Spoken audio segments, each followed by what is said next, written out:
Michael in Bronx, New York. Hey, Michael, what's on your mind today? Hey, Tom, happy Friday. Thanks, back at you. All right. Well, the question is, why do we have to wait for the Mueller investigation to initiate any impeachment and corrective action against Trump and company? When you look at through the day-to-day coverage, I'm seeing crimes committed that's not even Russia related. It could be related to Russia. Oh, look at the Stormy Daniels thing, Michael. I mean, you know, can you imagine if Obama had tried something like that? But then look at recently with the Cohen situation. Cohen saying that he and his family threatened by Trump and Giuliani, and witness tampering. And then you had a congressman that was just on earlier today, connecting this to the Godfather, where these people are operating like mafia mob life. I mean, witness tampering, that's a crime. Forcing people to work without pay, that's a crime. The federal civil rights violations, count after count after count, that is a crime also. So I would say just start with the proceedings now.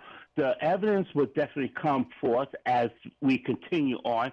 But, you know, there's going to have to come a time where people have to put their foot down and say, no more, enough is enough. You are not king. You are not emperor. You took an oath. You can't abide by the oath. Get the hell out of office. Yep. I'm with you, Michael, and I think that there are more than enough documented actual high crimes. And a high crime is a crime that involves your office, by the way. It's not, you know, some severe felony. It's a crime that you committed in the context of your office or acquiring that office. And there are enough high crimes and misdemeanors and not to mention, you know, treason and other things, that Trump is imminently impeachable right now. I'm with you. Jeff in Mount Hope, Wisconsin. Hey, Jeff, what's on your mind today?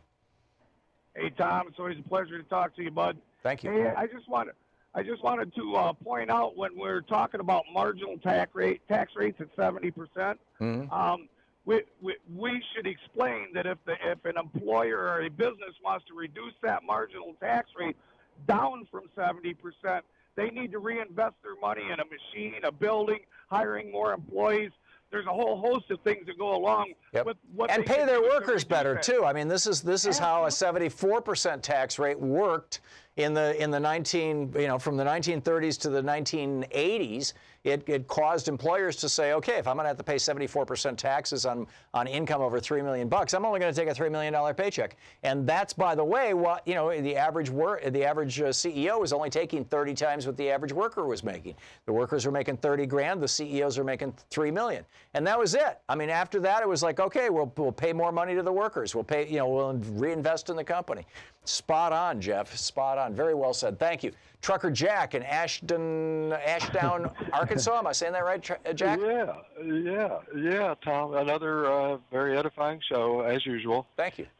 Jeff was just echoing what I was going to bring up to that other caller earlier, that the higher tax rates help to fight corporate greed, do they not? They do. They help to incentivize a company to reinvest in safety and health of the workers and the public, and research and development expansion, renewable resources, all of that sort of thing. Yeah, it absolutely does. And if you look at the history of the United States, what the economic history of the United States, what you find is that the period from the 1930s until the 1980s was when we were building. It's when everything you walk into, Sam Walton's store said 100% made in America. You walked into a store, you found stuff made by Americans. Companies were building factories. They were employing people. They were paying people well. And you could buy a washing machine and know it was good for 30 years, or a toaster, or whatever it may be. And then we got this neoliberalism out of Ronald Reagan, this change in trade policies. Arguably it was started by Nixon trying to open us to China, although that was something he was doing because Pepsi was paying him. But, and it really didn't stick, but it opened the door for Reaganism.